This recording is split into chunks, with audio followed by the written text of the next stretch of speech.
Kita bakal langsung menuju ke map paling kecil, map yang paling berbahaya. Ini dia, Sunhawk.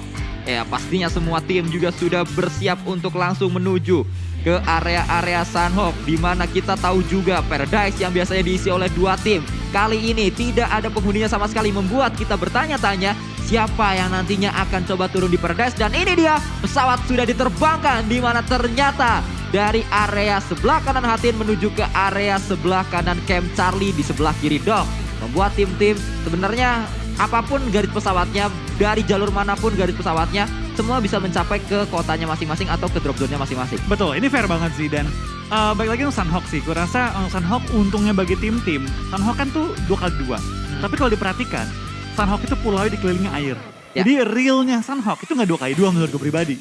Lebih ke mungkin 1,8 kali 1,8. Kurang lebih ya. Betul. Dan itu menurut gue membuat tim-tim lain lebih cepat untuk nyampe ke arah kota mereka. Tapi ternyata bukan GD yang berperang lawan tim DX atau BN. Hanya malah VPE yang turun dan langsung menumbangkan 2 player dari tim Bound United. Kali ini kita bakal lihat ini pergerakan juga mereka pelan-pelan mulai maju ke arah depan. Tapi VPE menyebar dengan cukup rapi, sudah menumbangkan 2 player. Bahkan Wildcat dipulangkan ke arah lobby. Capone langsung dijepit dari 3 angle yang berbeda. 3, 4 lawan 1 bahkan. Tinggal seorang Capone sendirian. Ya, Capone akan coba diincar, juga sudah ketahuan di mana posisinya, melakukan proning terlebih dahulu. Namun Ravenclaw bersama dengan pemain-pemain Vampire nampaknya akan coba melakukan looting lagi kali ini, karena bahkan ada satu yang harus segera melakukan healing, itu dia healing sedang dilakukan. Namun Capone terjebak di area tersebut. Fluket sudah melakukan TPP juga untuk melemparkan granat terlebih dahulu menuju ke arah compound yang didiami seorang Capone. Dilemparkan harusnya kali ini, namun tidak, itu bukanlah kokangan granat, hanya sebuah pick-pick saja yang dilakukan. Maju ke arah depan, Ravenclaw menjadi pemain terdepan kali ini, maju ke arah ruangan dari seorang Capone. Harusnya ketemu 1, 2, 3, dijaga dengan sebuah DBS. Ini dia, senjata close combat yang pastinya sangat-sangat menakutkan sekali. Betul, tapi Capone punya kesulitan karena dia harus ngejaga 2 pintu sekaligus kali ini.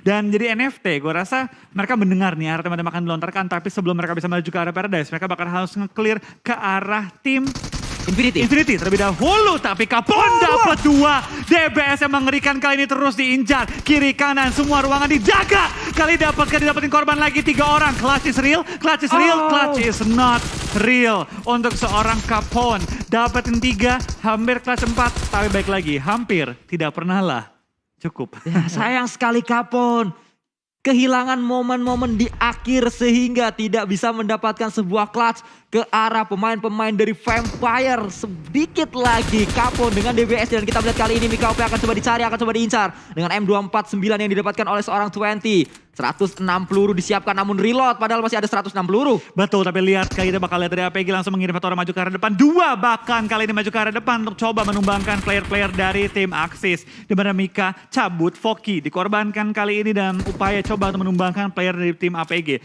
Zero sudah maju ke arah depan, sudah tahu posisi Foki, mendengar CP juga, bakal lompat ke arah batu spray dengan UMP.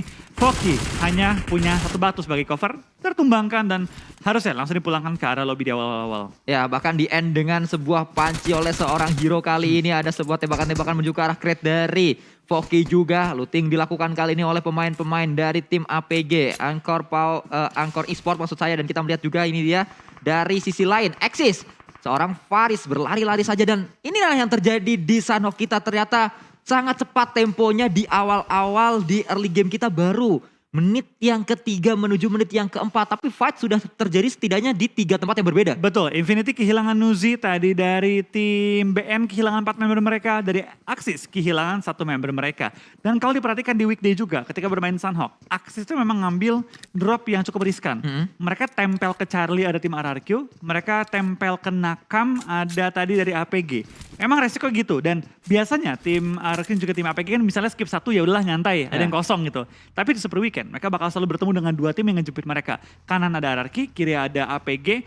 Kalau misalnya better keluar dari painan, mereka juga bakal sulit maju ke arah depan. So, ini dia PR dari tim Axis. Gimana mereka bisa maksimalin Sunhawk dengan jepitan dari berbagai tim. Ya, tapi kalau kita melihat ternyata Red Face berdekatan sekali, bertetangga kali ini dengan seorang Spavel dari NFT. Sesuatu yang tidak kita ingin lihat sebenarnya, namun inilah yang terjadi. Karena dengan keadaan seperti ini bisa saja ada HBD yang terjadi, dan nampaknya Red Face tidak sadar kalau di area ini, di komplek perumahan ini ada tim lain. Ada Spavel, tapi Spavel melakukan proning, harusnya ada suaranya juga. Apakah terdengar oleh seorang Red Face? Belum terdengar karena Red Face masih begitu percaya diri untuk masuk ke dalam compound yang ada di sini. Betul, kita bakal lihat kali ini Red Face bakal berhadapan dengan Swavel dan ternyata kalah timing bukan berarti kalah momennya. Sini dari seorang Red Face langsung ngeflick dapetin korbannya dan dengan keadaan yang cukup low bisa melakukan healing kali ini. Jujur, tim EVOS jarang ngambil looting ke belakang. Wow. Gue berapa kali melihat untuk di weekday, itu tim EVOS jarang ke belakang-belakang dari Camp Bravo. Makanya kaget nih NFT kok tiba-tiba EVOS ke belakang. Nah ini dia sesuatu yang juga perlu diperhatikan saat kita bermain di scene kompetitif. Pastinya sebuah perubahan-perubahan kecil dalam game atau saat kita bermain membuat perubahan besar dalam tim-tim lain juga harus melawan tim kita saat seperti EVOS yang mereka lakukan mundur ke arah belakang melakukan looting-looting di area yang biasa diisi oleh NFT. Tadi Swavel melakukan proning shoot terlebih dahulu nampaknya akan coba melakukan HBD menuju ke arah satu pemain yaitu Red Face. Ternyata Red Face lebih siap dan bisa mendapatkan damage lebih banyak ke arah seorang Swavel membuat Swavel tersungkur. Namun kita berpindah kembali ke tim yang juga ini sebenarnya sama seperti RRQ, sama seperti NFT baru join Onyx ke Super Weekend. Namun mereka juga seperti tidak demam panggung. Mereka sangat-sangat siap untuk bermain di Super Weekend-nya. Betul, tapi kita bakal lihat tampaknya dari seorang Sharp bisa menumbangkan kali ini Micro Boy. Yang tadi mungkin sedikit arah maju ke depan membuka jalan ke arah ban. Biasanya EVOS ke ban soalnya. Ya akan kita lihat seperti apa. Namun KF juga dengan baginya ngacir dia sendirian saja menuju ke arah atas. Bukit tersebut ada Swaps tadi yang coba mengincar dengan tembakan-tembakannya. M4 kali 3 namun belum berhasil. Kita juga berpindah ke arah yang lain. EVOS mencoba regroup kali ini karena sudah berdekatan. Kup RB digunakan, bagi juga digunakan. Ada 2 kendaraan setidaknya yang dimiliki oleh EVOS Reborn. Oke, tapi kayaknya tadi dari gua berarti EVOS tinggalin arah tebing-tebing tadi ya? Tebing-tebing laut ditinggalin, mereka langsung maju ke arah depan. Dan dari tim NFT juga akhirnya kehilangan 1 player, 3-3 lah. Ya, EVOS 3-3. NFT. Kali ini keadaannya berimbang untuk mereka berdua atau untuk kedua belah pihak. Namun fight tidak dilanjutkan di area tersebut karena EVOS langsung menuju ke area ban. Seperti yang tadi Bang Flo katakan memang itu adalah tempat EVOS biasa tempati atau checkpoint mereka. Betul, tapi terlihat kali ini juga dari tim VPE. Tim yang kali ini ngerebut area Paradise. Bermain dengan tempo yang pasti berbeda dengan tim-tim sebelumnya yang mengisi Paradise. Yang paling berdekat dengan tim EVOS itu pasti dari area Paradise, Mong9 dan juga Lakawi. Ini EVOS perlu kembali nyatet sih pergerakan tim VPS seperti apa. Agar tidak terpotong ataupun tidak miss timing ketemu dengan mereka. Karena yang mengisi dari Paradise juga tim yang berbeda. Tidak seperti di Erangel atau di Sanhok sebelumnya. Kenapa jadi Miramar sama Erangel. Dan kita juga melihat ini dia dari Bigetron tadi sebenarnya akan coba fight bersama dengan Geek Fam. Walaupun memang Geek Fam mundur terlebih dahulu. Dan satu pemain dari Onyx ternyata tertangkap oleh Matoy dengan M4 kali 4-nya tadi. Betul, dengan tembakan VSS juga menumbangkannya. Sekarang Onyx tinggal menyisakan 3 pemain dan lihat dari tim Secret menyebar dengan cukup luas. Ya, berpindah kembali ke arah tim Malaysia yang lain. Dan ini adalah sebuah setup yang memang sering terjadi saat bermain di Sanhok. Ada satu tim yang mengisi sebuah komplek perumahan dari satu compound ke compound yang lain diisi oleh 2 pemain yang berbeda dan melihat ke angle yang berbeda juga. Betul, tapi kita bakal lihat juga tampaknya dari tim Geek Fam ya. Tadi sempat berdekatan dengan tim APG, bergerak kembali kali ini menuju ke arah area yang bisa dibilang berdepanan dengan tim BTR. BTR mengisi Bukit Painan. Ini mereka ada di bawah bukit-bukit Painan tersebut. Dan ini dia dari tim TS sudah nyampe ke arah Quarry kali ini, sudah berdekatan dengan area zona. Tapi kayaknya tim TS nggak terburu-buru juga. Santai aja mereka pergerakannya. Karena masih banyak waktu dan memang untuk di Sanhok, zona itu bergerak lebih lambat dan perpindahan zona juga lebih lambat. Ya, dan dari tim Secret sendiri pun tadi sudah mendapatkan sebuah elimination dari seorang Matoy tadi dengan M4 kali 4-nya. Bahkan Matoy juga masih memiliki sebuah VSS di punggungnya. Tadi sudah dibuka scope dari VSS tersebut. Kita berpindah ke arah bukit dari Painan. Ini dia yang tadi juga sudah dibahas oleh Flo Wolfie di mana Bigetron berdekatan dengan Geek Fam. Tadi sempat ada sebuah open fire yang dilakukan tapi mundur terlebih dahulu dari Geek Fam-nya berserta dengan dari Bigetronnya juga tidak terlalu memaksakan untuk terjadinya fight di menit yang ke-9. Dan kita melihat dari total rescue ternyata Jasper dari MS Chonburi paling banyak menjadi pemain yang menyelamatkan rekan-rekannya, ada Luxi dan juga KF.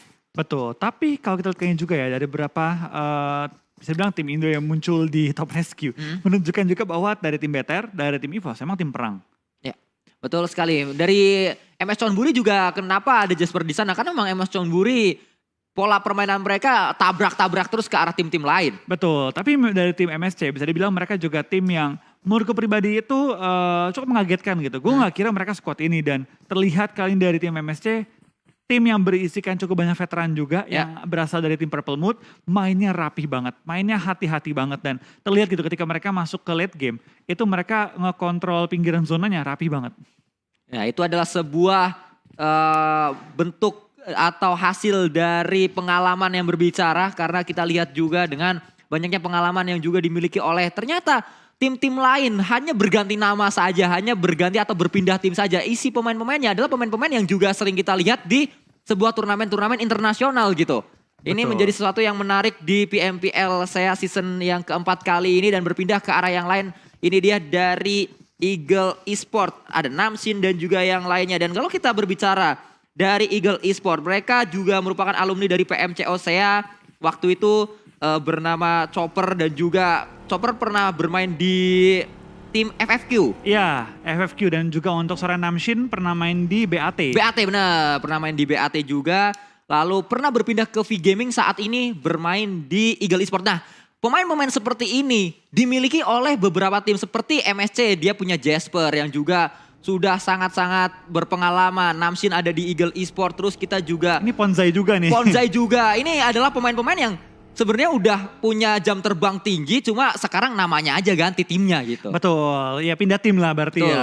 Ya misalnya seperti Microboy juga, dia pindah ke EVOS misalnya. Ataupun tim player seperti Mort yang pindah juga ke tim RRQ. Dan menurut gua kadang-kadang memang dibutuhkan gitu. Ada perpindahan, mencari suasana baru dan biasanya suasana baru ini bisa menciptakan kesempatan baru juga. Ya betul sekali, perpaduan antara player-player senior dipadu-padankan dengan player yang baru muncul. Seperti kita tahu juga di tim Secret ada Matoy di sana, lalu ada Kit juga sebagai pemain baru yang masuk ke dalam tim Secret. Perpaduan seperti inilah yang banyak terjadi di PMPL SEA Championship season yang keempat kali ini. Betul. Tapi kalau kita lihat kalian juga ya, tampaknya dari berbagai tim masih melakukan meta healing, terutama Infinity. Yang kemarin juga sempat dapetin poin tinggi dengan melakukan healing. Tapi dengan hilangnya Nuzi tentu bisa dibilang... Logan ya biasanya, Iya. antara Nuzi kalau nggak Logan. Biasa Logan dulu, Iya. kalau tumbang baru Nuzi. Cuma kali ini dengan hilangnya satu player mereka, kemampuan mereka untuk mencari first aid lebih lambat jadi. Oh iya betul. Betul sekali karena yang melakukan looting hanya 3 pemain saja, pastinya waktu yang dibutuhkan juga lebih banyak dan kita melihat ke arah yang lain dari For Rivals masih terus memantau di area sekitar mereka. Ini adalah setup yang memang sering kali kita lihat saat bermain di area Sunhawk. Betul. Dan hanya terus akan coba menjaga area ini harusnya. Yap, dari tim For Rivals menerapkan teori ini ya, teori defensif. Tapi lihat dari TS, pede banget mereka nabrak ke arah compound dari tim RRQ. Tapi untungnya tidak sampai tertumbangkan. Karena memang angle shoot dimiliki RRQ sangat terbatas. Tapi dengan informasi ini TS tahu, di bawah ada orang. Ya. Kalau kita nokin, kita majuin. Dan tadi sangat pintar sekali kalau kita lihat ya, ke tembakan yang dilakukan oleh seorang Voldemort gak ngincer kepala dari pemain tim Secret tersebut, tapi bannya Bannya. dulu. Iya, bannya. Itu adalah sesuatu yang juga perlu diperhatikan saat kita bermain di scene kompetitif karena aim assist off sehingga banyak player sekarang ngincer ban dulu daripada kepalanya langsung. Betul, karena kalau ngincer kepala kan kecil banget tuh. Iya. Apalagi kalau mobilnya gerak, kepala juga gerak. Kalau ban, itu nggak beda-beda jauh berubahnya. Betul, kenapa tadi Voldemort seakan nembaknya tuh ke bawah, memang dia nggak ngincer orangnya, dia ngincer mobilnya dulu, bannya dulu yang diincer supaya saat bannya meledak atau meletus mungkin ngepot sehingga ada kesempatan dia bisa nembakin pemainnya. Apalagi kalau bisa ngebait temennya. Nah, itu Temennya dia. datang, coba nge-revive, dapetin 2 knock ya jadi bonus. Cuma itu kan main games. Itu Betul. ujung-ujungnya balik ke situasi dan juga kondisi dari sebuah game. Tapi kalau kita sedikit tadi ngintip ke beberapa anggota Infinity, ada nyebar juga ke arah Paradise. Dan harusnya total healing mereka, let's say dapetin 7, 5, ya 17 healing lah mereka punya. 17-19 healing Ya, total. Betul sekali, dari arah lain kita juga melihat dari APG. Ankor mereka terus akan coba melakukan strategi yang sama, setup defensif kali ini juga dibangun oleh RRQ walaupun memang sudah ketahuan posisinya sehingga tim Secret tidak akan coba menuju ke area tersebut lagi. Mereka hanya setup saja di area high groundnya atau di bukitnya. Kita berpindah ke arah yang lain dan nampaknya ini adalah pertama kalinya kita melihat ada sebuah tempo yang sangat pasif dari match pertama. Karena match pertama, match kedua, match ketiga intens banget temponya. Iya, itu dia. Gue baru mau ngomong ya. Di game-game awal tadi ya, intensnya itu kerasa banget. Pinggir zona fight, ada yang saling nge-clear. Tapi menurut Sunhawk terasa temponya langsung nurun banget. Langsung chill banget gitu mainnya. Ya mungkin terbawa suasana ini ya, apa kayak alam yang indah. Iya, betul. Pemain juga jadi santai, jadi nggak pengen fight gitu. Ya kita melihat juga mungkin karena di area Sunhawk ini fight-nya terjadi tadi di awal sebenarnya cukup menjanjikan ya. Kayak wah ini Sunhawk akan menjadi Sunhawk yang sangat barbar karena di 3 tempat yang berbeda tiba-tiba fight. Tapi setelah fight-fight di 3 tempat tersebut selesai, udah gak ada fight lagi sampai sekarang. Apa Sunhawk barbar tidak jadi. Tidak semudah itu. Tidak semudah itu. Muncul first aid, muncul meta-meta diem di rumah. Tapi ya Sunhawk gitu. Banyak sekali cara untuk menang dan memang paling efektif itu ke tengah ambil rumah atau healing.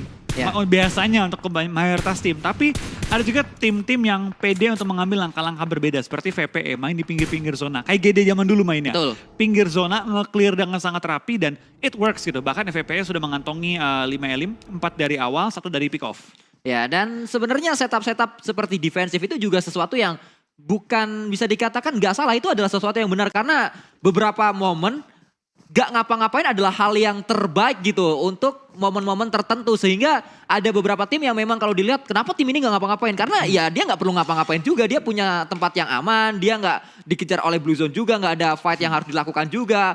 Jangan sampai dia malah membuat sebuah keadaan yang membuat timnya rugi. Betul. Mencoba-coba fight, nantangin tim-tim lain ternyata malah di-push dan jadi sesuatu yang berbahaya untuk timnya malah susah gitu. Mending ya kalau nggak ngapa-ngapain bisa ya mending nggak ngapa-ngapain. Betul, karena sebuah pepatah kata mengatakan semua itu ada waktunya. Nah semua ada waktunya. Kalau memang saatnya lagi main pasif, ya main pasif itu jangan bersuara, bikin orang lupa sama kita, ready aja untuk HBD gitu. Ya. Ada momen ya, daripada kita nembak, tiba-tiba ada yang nyamperin kita, kendaraan kita dibocorin semua. Kan ya jadi kerugian buat kita. Betul. Tapi ada momen juga di mana kita emang harus nge-clear. Ada momen juga di mana kita harus sebatas knock-in aja. Cari waktu untuk misalnya knock-in kita gerak. Nggak usah di end, nggak usah di fight. Ya. Semua tuh ada momen. Dan kalau tanya kapan momen kita main pasif, kapan momen kita main nge-clear. Semua tergantung. Makanya player dengan pengalaman lebih banyak pasti juga menjadi pemain yang lebih hebat. Ya itu dia yang membuat tim-tim ini. Kalau kita lihat ada beberapa tim yang memang mendatangkan pemain dengan pengalaman yang cukup banyak dan dipadu-padakan seperti yang tadi sudah kita bahas, dipadu-padakan dengan pemain-pemain baru. Supaya pemain baru ini juga akhirnya terinfluence dengan pengalaman yang sudah dimiliki oleh beberapa senior-seniornya gitu. Betul, tapi kita bakal lihat kali ini di Blue Zone adanya pertempuran juga yang mulai terjadi di antara tim Eagle dan juga tim MSC. Di mana MSC kehilangan 2 player mereka tapi Chopper terlihat dari area rumah. Sempat terkena peluru panas juga tapi bisa menutup angle kembali dari para Jin masuk ke arah Blue Zone lagi bertempur kembali dengan tim MSC yang terus nahan sakitnya Blue Zone. Zona pun sudah nutup zona keempat dan ini damage-nya gede banget. Ya akan sangat sakit pastinya untuk ditahan dan jarak dari Eagle Esports jauh sekali mereka menuju ke dalam circle-nya dan saat mereka masuk pastinya sudah ditunggu oleh Vampire, sudah ditunggu juga oleh Forival, bahkan Bigetron juga berada di area painan, mereka berada di area kempon-kempon di dalam painannya. Jasper akan bergerak dengan kup RB-nya, ditembak kali oleh seorang Chopper, namun itu dia tidak ada peluru yang masuk, bahkan hanya ada 1 peluru tadi yang masuk ke arah seorang Jasper. Betul, dan sayang banget peluru yang masuk, peluru terakhir. Ya. Jadi nggak sempat untuk dilontarkan kembali peluru-peluru panasnya, tapi aduh sayang sekali. Kali ini kembali ada pertempuran antara tim-tim Indonesia. Kita bakal NFT, bakal berhadapan dengan tim EVOS. NFT sudah dapetin 1 knock juga ke arah tim EVOS, menyisakan 2 pemain lagi. KF bakal maju ke depan, bakal coba ngebuka angle terlebih dahulu. Tapi dari seorang Flippy melempar molotov ke bawah. Tapi ruangannya terbakar kali ini, sama-sama terbakar. Tapi KF yang terkena damage, malah Flippy sehat walafiat kali ini. Ya kembali kita melihat bahkan Flippy akan coba dibakar juga. Namun KF sudah menyambut Flippy yang datang dari arah jendelanya. Knockdown didapatkan oleh EVOS Reborn di area ini. Menjadi pemain terdepan KF nampaknya akan coba dibantu oleh pemain-pemain EVOS yang lain. Karena tadi kita melihat ada 1 pemain EVOS yang juga masih menggunakan sebuah kendaraan. Itu dia seorang Lyzek akan datang ke arah ini. Betul, kita bakal lihat kali ini Red Face dalam posisi knocked out yang berarti nggak bisa diselamatkan. MSC tampaknya mendengar ada kenok-kenokan bakal join the fight kali ini karena mereka sudah mengambil bagian-bagian dekat dengan area ini juga. NFT bakal maju ke depan tapi Lyzek dapetin juga MSC. Kali ini kita bakal lihat kali ini juga ada pergerakan seorang Ramones langsung nge-clear pinggir-pinggiran dari rumah-rumahnya. Tapi zona yang bergerak tentu akan membuat mereka harus nahan sakitnya Blue Zone kali ini. Ya apakah sempat untuk NFT masuk ke dalam circle selanjutnya karena mereka akan coba dihadang oleh tim-tim lain yang sudah berada di area ini. Red Face harusnya tidak bisa diselamatkan lagi dari arah lain. Kita melihat juga Onyx akan fight di area sungainya. Namun Lyzek sedang mengupayakan untuk merevive 1 rekannya tadi, Mela. Berenang saja di arah sungai, belum ketahuan posisinya, dilemparkan sebuah granat. Namun granat lemparan juga dilakukan oleh 1 pemain yang ada di seberang yaitu Gotani. Iya, kita bakal kini dari seorang TG13 juga mulai terpantau. Di mana 1 player lagi NC2 dalam posisi knockout. Terus dihujani bom oleh tim Secret. Tapi itu dia, lemparan bom dari TG13 mengenai targetnya dan langsung menumbangkan 1 pemain dari tim Secret. Tapi 13 tidak bisa bertahan dengan begitu saja karena peluru-peluru panas mulai mengenai dia juga. NC2 nggak bisa diselamatkan dan sekarang terlihat jumlah player terkikis dengan sangat cepat. 44 player tersisa dari 15 tim yang tersisa kali ini. Ya, saat kita tadi membahas ada banyak pemain-pemain veteran berada di area ini. NC2 adalah salah satu pemain yang baru masuk ke PMPLCA bersama dengan pemain-pemain veteran yang ada di pemain MS Chonburi. Dan kita melihat juga tadi sudah dipulangkan pemain-pemain MS Chonburi karena ternyata Matoy memulangkannya. Tapi kalau dari sisi lain kita melihat juga Liza kali ini menyambut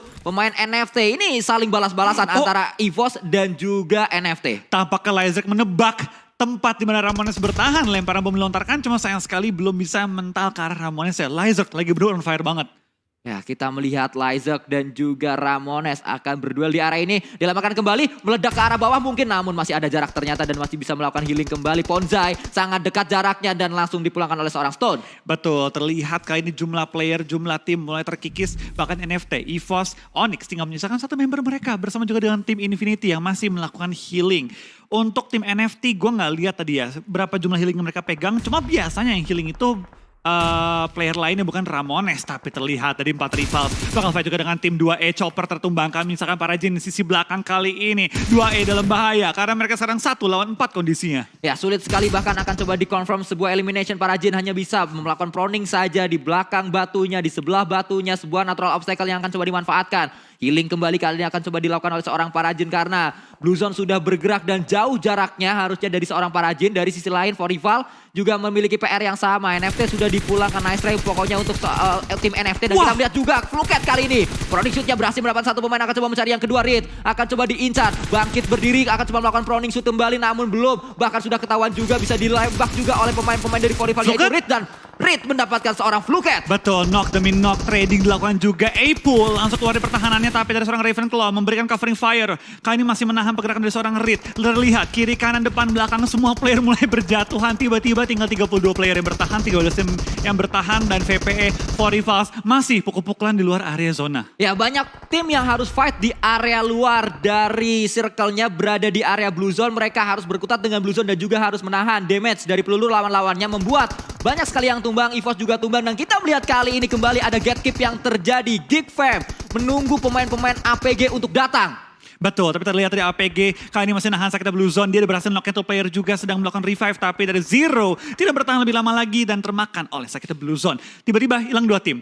Ya. 11, 10 hilang kali ini ke arah lobby. Dan terlihat tiba-tiba 19 player yang bertahan. Ada VPE 1, ada RQ 2, For Rivals 2, Axis 2, 2E1, Infinity 1. Yang sehat kondisi timnya tinggal 2E, Faze, dah itu aja. Bahkan Fast Clan kali ini mereka sudah berada di dalam circle-nya, jadi nyaman mereka. Dari sisi lain A-Pool masih akan terus berjuang untuk memulangkan seorang Parajin. Tidak ada waktu, namun ternyata sama-sama A-Pool trading kali itu. Trading kali ini kita melihat A-Pool dipulangkan, tapi harusnya tadi A-Pool pulangnya karena Blue Zone. Betul, karena Blue Zone. Tapi terlihat kali ini masih ada RRQ dan juga Bigetron yang masuk ke arah zona kita yang ke-6. Asa tampaknya sudah tinggal sendirian kali ini, dimana kayaknya dari tim RRQ melakukan healing. Karena tinggal Asa di depan, satu lagi di Blue Zone. Ya, harusnya healing akan coba dilakukan dan kita melihat Miracle hampir saja bisa touchdown, ternyata disambut oleh peluru-peluru panas. Tim-tim yang sudah berada di dalam circle-nya gatekeep kembali terjadi di PMPLCA Championship Season yang keempat. Gotani juga akan coba menghabiskan first aid-nya, itu adalah first aid terakhir yang dia miliki. Dari arah lain, Luxi bergerak kali ini bersama dengan pemain-pemain Bigetron akan coba disambut oleh Fast Clan harusnya. Betul, kita bakal lihat ke ini juga tampaknya RRQ dan juga Infinity pulang bersamaan dan tinggal menyisakan satu tim dari Indonesia. Bigetron masih punya 2 player juga tidak melakukan healing, melainkan dari kedua ini maju ke depan. Oh, Ryzen healing kali ini. Ya, Ryzen dikirim di belakang untuk melakukan healing dan kita melihat kali ini Bigetron terus berjibaku seorang Luxi sendirian saja berada di area depan untuk menantang 4 pemain Fast Clan yang nyaman sekali mereka menjadi satu-satunya tim yang masuk ke dalam circle selanjutnya. Betul, mereka nggak banyak bergerak, mereka berdiam diri saja. Tapi tampaknya Bigetron tertangkap oleh Dembrut yang melakukan healing sisi luar dari circle-nya. 2 tim tersisa, fix Faze, Chicken kali gini. Ya, Fast Clan akan mendapatkan winner-winner chicken dinner mereka di hari ini karena Kacang Susu masih punya 12. Betul. Tapi ini baru circle ke-7. Kalau ini circle terakhir mungkin bisa. Tapi ini circle ke-7, masih ada circle 8, masih ada circle 9. Iya, makanya gue berani bilang Ya. Faze fix chicken. Karena saran dari seorang Kacang Susu 1 lawan 4, kalaupun dia nge-surprise Faze, nggak mungkin satu klip bisa numbangin 4 player sekaligus. Ya, sulit keadaannya untuk seorang Kacang Susu. Tapi kembali, ini adalah pembuktian dari kata-kata kita di awal. Ini adalah match yang ditunggu-tunggu oleh Kacang Susu. Karena saat bermain di Sanhok, Kacang Susu selalu berada di late game. Oke. Berarti Kacang Susu kali ini kembali membuktikan ya bahwa dia ini ahlinya Sanhok.